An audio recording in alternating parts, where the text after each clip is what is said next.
pag-usapan naman natin yung trend or yung downtrend ng Monde. Ano bang nangyayari sa Monde? Tingnan natin kung may chance pa bang umangat ito sa mga susunod na araw or linggo. I-check natin yung technical analysis ng Monde sa video na to, kaya panoorin ninyo. Hi guys, this is Alan. Welcome back to this channel, Gaijin World. So yung Monde medyo mataas yung presyo nung time na binili ko siya. Ang average price niya noon ay 11.6876 pesos per share. And currently, meron akong potential loss na tumataginting na negative 24.87% or negative 9,883.45 pesos yung potential loss. Okay, kasi meron ako dyang 34,000 shares. Kasi ang current market price niya ay nasa 8.86 pesos. Ayan. So, ano ba yung Monde? Ayan. Monde Nissan Corporation or Monde. Ito yung manufacturer, sa mga di pa nakakalam, food-related products in the Philippines. Okay? With a growing presence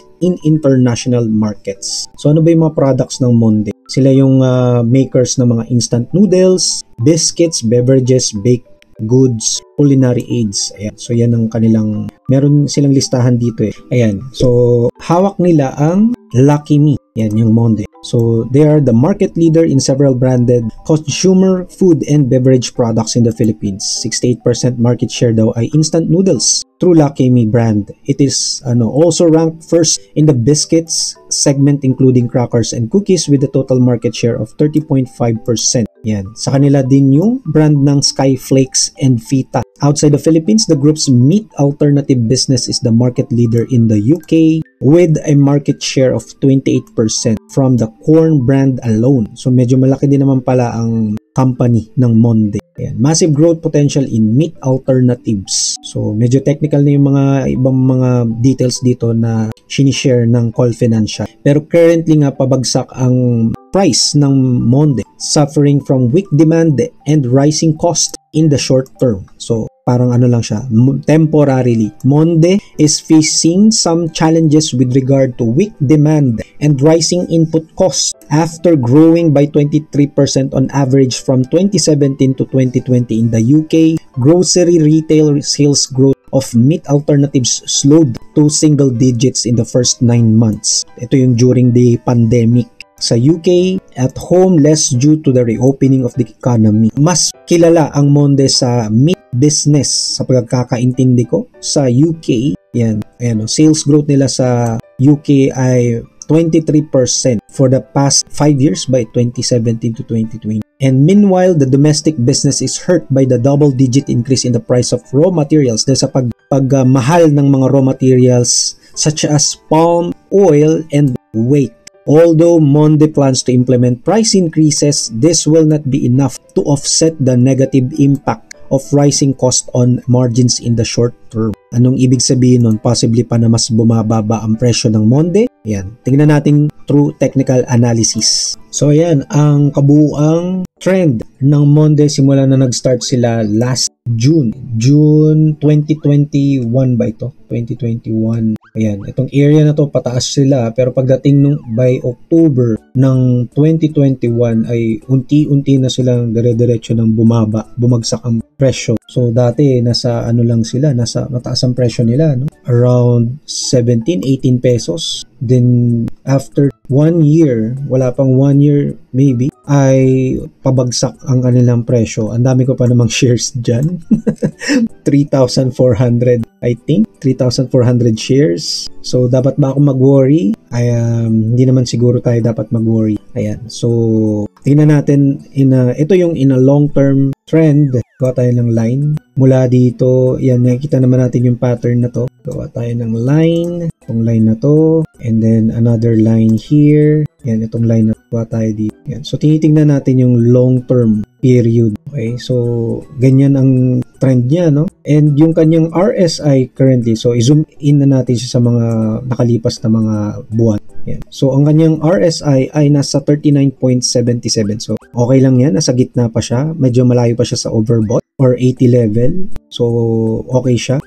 Stochastics ay paangat pa lang. So okay din ang stochastics niya dito sa according dito sa nakikita natin. Pero yung kanyang MACD ay nasa negative area, negative 0.3. area o yan, nasa ganung level nga siya, medyo mababa. So ayan, gamit ang investing, gawa ulit tayo ng line na medyo pababa ang kanyang trend. Gawa tayo ng line, and then dito din sa, ito yung resistance, and then gawa din tayo ng support. Kung makikita natin ito, susundan lang natin yung pattern na to. Yan, habaan natin. So mga ganyan. Okay. So downtrend siya, and obviously, napakalaki ng potential loss ko dyan. Negative 24.87. So gawa tayo ng analysis sa mga susunod na araw. Oops. So gawin natin candlesticks. Ito, candlesticks. Ayan. So merong mga dito sa investing, may mga pattern ng candlesticks. So 4 days ago or last week ay bullish yung bullish reversal daw dito. Sa ganitong pattern is doji star. So red plus, and then yung sumunod may plus star dito, star, and then yung sumunod is green na candle. So pagka ganun daw ang pattern, red star, and then green, bullish. Then pagdating naman dito naging bearish. So medyo may malaking trading na nangyari dito, mataas yung volume niya noong May 12. Gumawa tayo ng paslant na resistance and pa-downtrend na support. Gumawa tayo ng linya dito sa pinakamababa, itong presyo niya dito. Ayan, merong isang mahabang line na nag-rally dito hanggang sa umangat naman yung candlesticks. Itong area na to is around nasa 8 pesos. So, noong time na yan, umabot siya ng 8 pesos. Okay? So, and then, zoom out natin. Gawa tayo ng another line. Based dito sa pattern na to, okay? Gawa naman tayo ng resistance. Zoom out. So, kung titignan natin, merong support dito, another support here, resistance. So, pwede nating lagyan ng linya dito, diba? Itong lagyan natin ng line para magkaroon lang tayo ng pattern. Magkaroon lang tayo ng idea kung hanggang saan yung pwede niyang i-break. Yan, let's say kunwari, yung area na yan. Nasa around, magkano to? 0.30 area. So, meron na tayong support. Meron tayong resistance dito, resistance. And meron din tayong mababang support dito. Okay. Medyo malayo-layo yung natin nagawang resistance, no?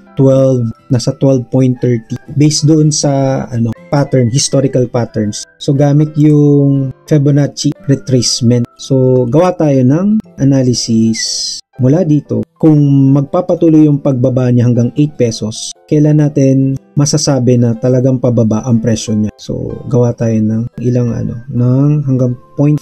Ito, tanggalin na. Yan. So, dito tayo sa bandang baba. So, gumawa tayo ng sa level na to, first week ng June, gawa tayo ng line dito. First week ng June, first day ng June, then siguro second week ng June. Kung ito ang masusunod na line, yung kanyang pagbaba ng presyo na to. So, dapat ma-break niya yung price ng 0.5, itong 8.5, dapat ma-break niya to. Yan, dapat ma-break niya ito. And this, second support natin is this one, yung presyo ng 8.25, para masabi natin na tuloy-tuloy ang pagbaba nito sa 8 pesos. So yun, kung magpapatuloy ang pag-downtrend nito sa mga susunod na linggo, by June, first week ng June, second week ng June, kung mahihit niya yung mga lines na ginawa natin itong support 850 at saka 825, ay possibly mahihit niya na din yung 8 pesos sa mga susunod na araw. So, pababa na ng pababa, medyo ang baba na ng value ng Monde. Hopefully makabawi tayo dyan dahil medyo mataas yung ating shares, number of shares, nasa 3,400. Pero kung yun nga, kung makabawi man, tingnan natin kung paano natin matatrack yung pagbawi nito. Dahil pa-downtrend nga siya, di ba? Okay, so dito sa presyo na to, kung makakabawi pa ba siya papataas, gawa tayo ng linya. Ito lang yung nakikita nating linya dito na medyo pataas, di ba? Yan, gawa tayo ng linyang ganyan. Yan, so itong linya na to, kung ang support na to ay magpapatuloy na hindi siya bababa dito, actually bumaba nga siya dito sa area na pala na to, no? Okay, so ibaba natin yan. Medyo mahirap yung kanyang tracing, no? Kasi ang biglang jump na naman pababa eh. So gawa pa tayo ng another line dito. Yan, maybe this. Yan, pa ganyan. Yan. So base dito sa nakikita natin, ito mabilis lang itong mga susunod na araw, itong week na darating. So Dahil maraming linya na nag-crossover dito, gawa tayo ng resistance dito. Yeah, resistance. So ito yung gagamitin natin na parang resistance para makapag-create ng Fibonacci pataas. Fibonacci. Dito pala. Ito Fibonacci retracement. So from here, magkano yung presyo niya? 8.86. From here, gawa tayo ng Fibonacci pataas. Dito. Itong linya na to, gawin natin yan. Okay, so medyo marami-rami siyang kailangang i-break na resistance, no, para malaman lang natin kung talagang pataas siya. So ang pinaka-target lang natin dyan, yung mga golden numbers. Yung golden numbers. So 0.618. So kung ang presyo niya ay gawa tayo ng first yan, umabot ng from magkano siya ngayon? 8.86, tapos yung first resistance niya na ginawa natin dito is 9.10 pesos. Medyo mataas na nga yun 9.10 pesos. And then another one is kung tuloy-tuloy yung kanyang pag-angat, dito babalik siya dito sa level na to, which is nasa 9.28, 9.29, around this area. That's our second resistance. Ito, 9.10, then 9.29. And kung makaabot pa siya dito, ayun, good sign na yun. Itong area, itong level na to, which is 9.60. 9.60. Itong area na to. So, meron tayong tatlo ditong resistance kung pataas, tuloy-tuloy ang pagtaas nito. 9.10 pesos, 9.30 pesos, at saka 9.60 pesos. Para masabi natin na babalik na siya sa dati niyang pag-akyat ng presyo. So, and according naman sa investing.com, yung kanilang technical analysis sa Monde ay strong sell. Ayan strong sell. So, gumawa tayo ng analysis kanina na pababa ang presyo. Hourly trading is strong sell siya. Ayan, yung kanyang mga technical indicators ay majority ay strong sell. Kung hourly trader ka. Pero kung monthly, kung long-term trader, ayan, strong sell talaga siya. Dahil pababa na ng pababa nga yung presyo niya. Moving average niya is sell, technical indicators ay strong sell. So moving forward, much better daw in a long term na ibenta na lang daw yung presyo ng meron kang Monde. Although ayokong gawin yun dahil